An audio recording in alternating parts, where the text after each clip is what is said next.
Nagluto pala ako guys ng chop suey. Kasi na-miss ko bang magulay. Ang sarap. Kulang na lang nito is yung ating repolyo. At saka yung green and red bell pepper. Yummy chop suey kayo riyan. Sarap nito. Chicken lang pala yung sinahog ko dyan. At hindi na rin ako naglagay ng chicken liver. Ganyan lang siya.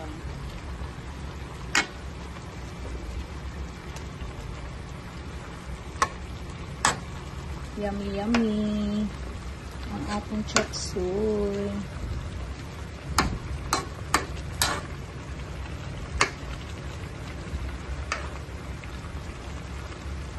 Malapit nang maluto kung ano natin, sayote, tsaka carrots.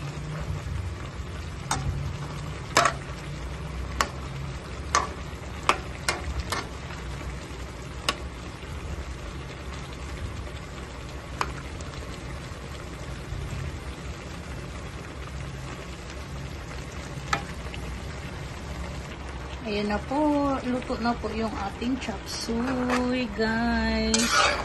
Yummy, yummy. Ayan, may sauce siya ng konti. Masarap yan. Thank you for watching. Salamat po ng marami sa inyo. Thank you.